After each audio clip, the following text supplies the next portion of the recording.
A gente nunca sabe direito como o Lula vai se portar nessas ocasiões. Vamos lembrar, as TVs passaram o dia reforçando uma informação errada, tá?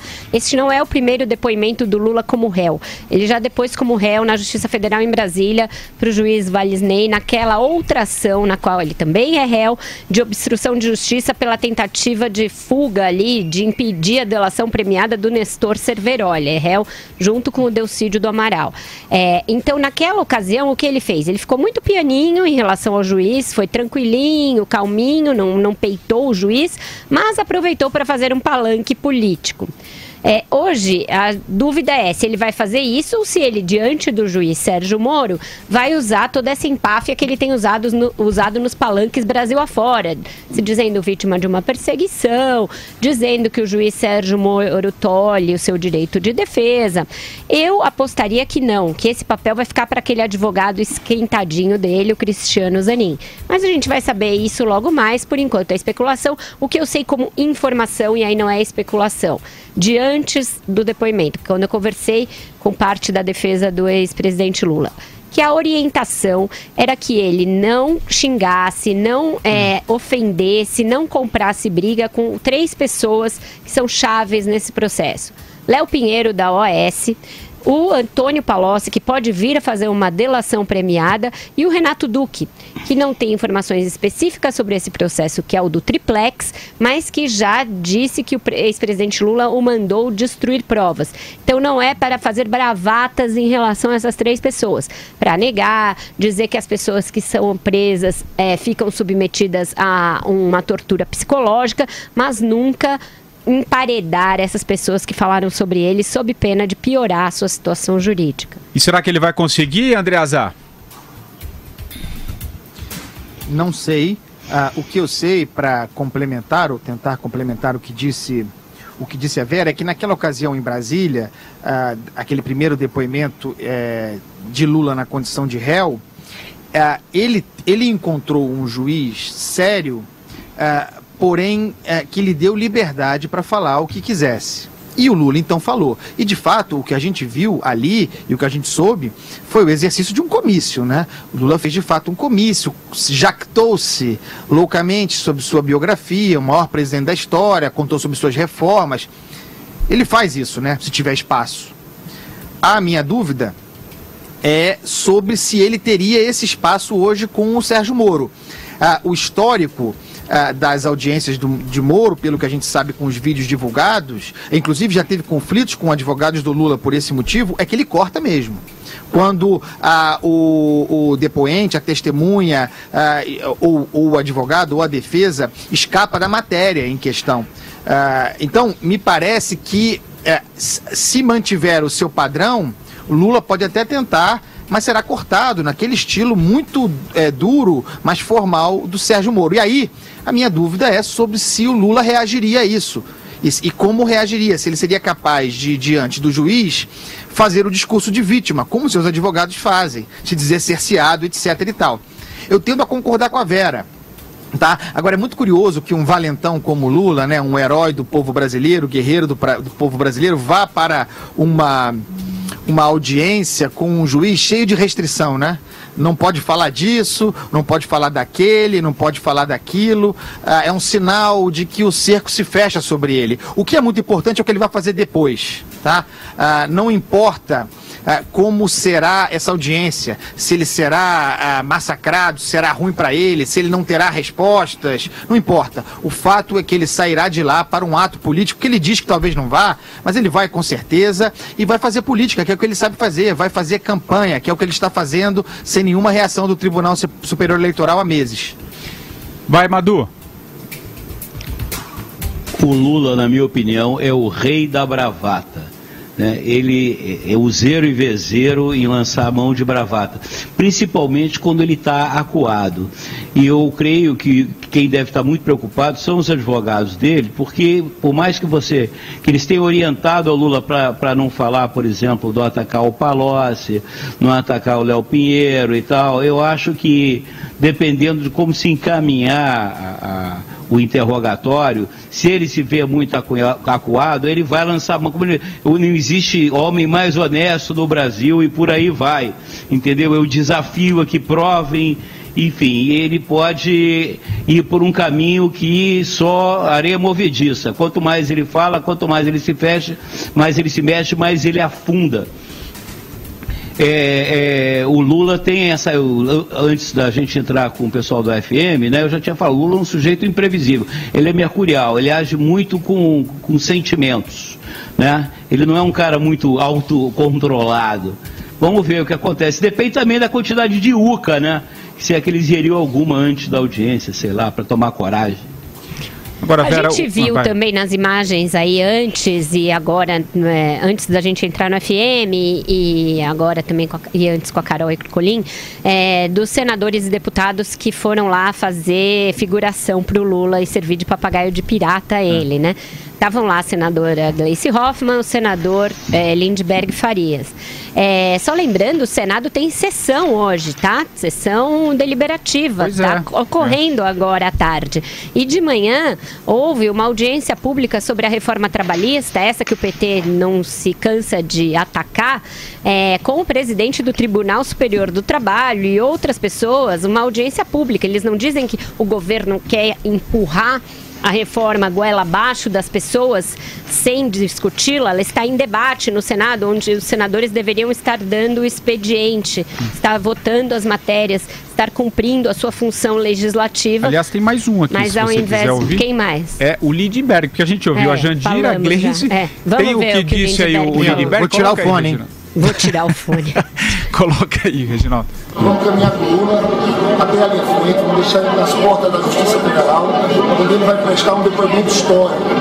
Eu acho que hoje é um dia de nós esclarecermos muita coisa para o povo brasileiro.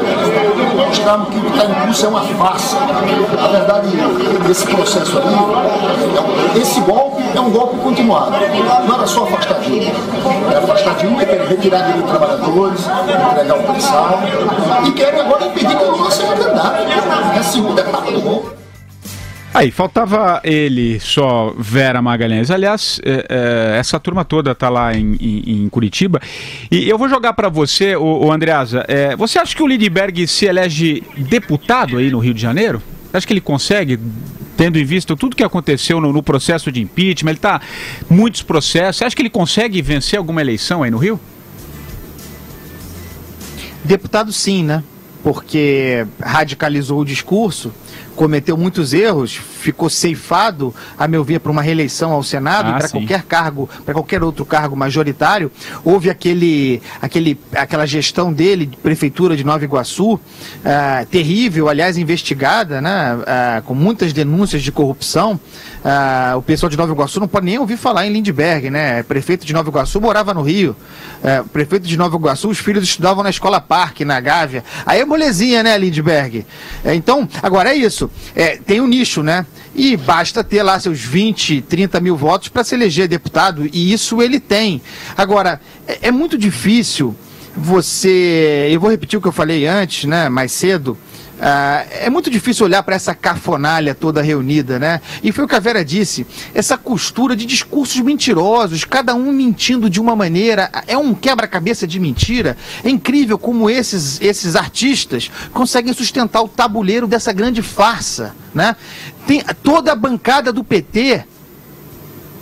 Quase toda a bancada do PT, eu considero a Jandira. Aliás, vocês viram a jaqueta de couro da Jandira?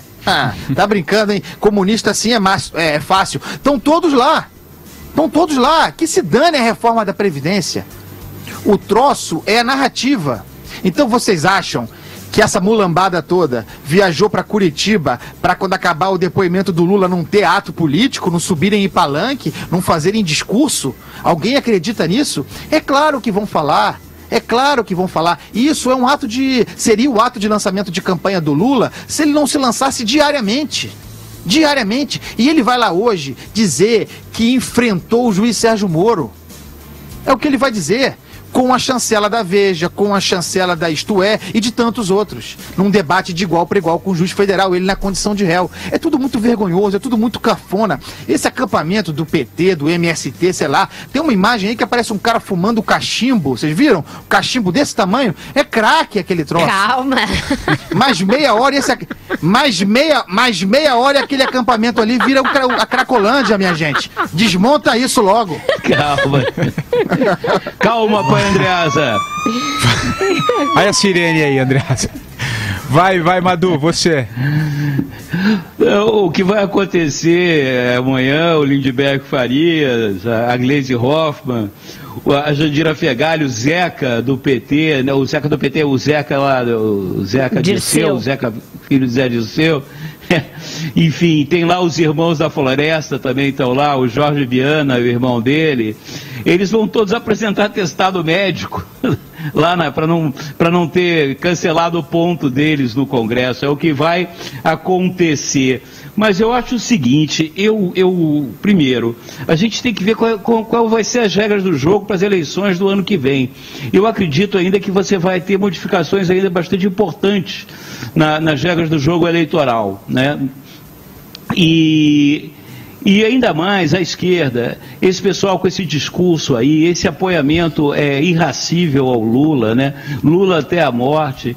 Eu, sinceramente, estou vendo que o panorama político, a paisagem política brasileira vai perder vários dos seus, digamos assim, protagonistas, né? Não vai ter tanto voto para esse povo todo não, Andreasa. Eu acho que, eu não concordo com você não, eu não vejo em que nicho que o Lindbergh Farias possa se eleger aqui no Rio de Janeiro deputado federal. Entendeu? Porque ele vinculou muito a imagem dele ao Lula, a defesa do PT, e o que se vê é que tudo isso foi desmascarado, tudo isso caiu por terra. E principalmente, dada a situação do Estado do Rio de Janeiro hoje, do funcionalismo público, eu acho que o eleitorado tem ojeriza de tudo que se refere à esquerda e ao que foi aos últimos governos, seja estadual, seja federal. Eu acho muito difícil. É verdade. A gente vai ver aí como é que vai ser o confronto daqui a pouco, quando a gente tiver acesso ao teor dos depoimentos, do Lula com as tais provas, né? Porque a cantilena dele o tempo todo não tem provas, eu quero ver as provas, eu apresento as provas. E certamente as perguntas, pelo menos as do juiz Sérgio Moro e as da acusação do Ministério Público, vão ser em cima de documentos e de evidências já levados ao processo.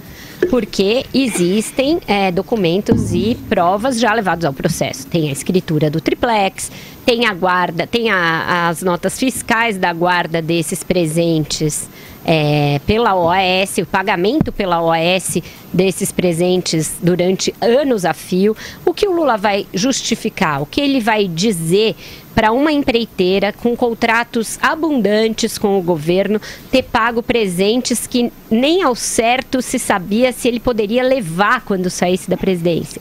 Ele levou não só para esse depósito onde eles ficaram guardados por ano. Uma parte desses recursos, desses pertences, foi levada para o sítio de Atibaia, que ele também nega que seja dele. Então, esses sócios do filho dele são muito bonzinhos, né? Porque além de emprestarem um sítio para o Lula, deixam ele enfiar as tranqueiras dele lá e deixar tudo guardado como se dele fosse. Fazer pedalinho com o nome dos netos, enfim, é uma benevolência tremenda. Então, vai ser muito interessante ver o Lula para além da retórica vazia. Ex-presidente Lula, o senhor tem aqui este apartamento, a escritura chegou a ser lavrada. O que o senhor tem a dizer sobre isso? O senhor tem a dizer sobre essa nota fiscal que mostra os seus pertences sendo guardados por uma empreiteira com vários contratos com o governo? Por que o senhor recebeu 1.300.000 na forma da guarda desses pertences? Por que a empreiteira faria isso pelo senhor? Pelos seus belos olhos? Vai ser bastante interessante. Vera, diga. Vocês sabem que eu estou considerando esse evento de hoje uma piada, né? Um grande carnaval. Acho tudo muito cafona e eu quero fazer piada, portanto. Então deixa eu contar uma piadinha aqui do meu amigo Daniel Lopes, editor do excepcional site Revista Amálgama, que ele diz o seguinte, que Curitiba, Madureira, está em estado de sítio. Sítio de Atibaia. É boa. Essa é boa mesmo. Muito boa. E por falar em Curitiba, vamos então voltar lá a Curitiba com a nossa Carolina Ercolim. Carolina, tem alguma novidade? Já contagem regressiva? O depoimento ainda está acontecendo? Carol, que informação você tem? Oi, Patrick, o depoimento continua sim acontecendo aqui na sede da Justiça Federal, mas a gente teve notícias que já foi realizada pelo menos uma pausa para tomar um café, uma água, ir ao toalete. O juiz Sérgio Moro foi uma breja. fazer as perguntas. Aí já é por sua conta, Andreasa. A gente sabe que depois os procuradores, advogados de defesa, enfim, seguem nessa rotina que, na verdade, deveria ser muito mais tranquila, usual, né, de um processo.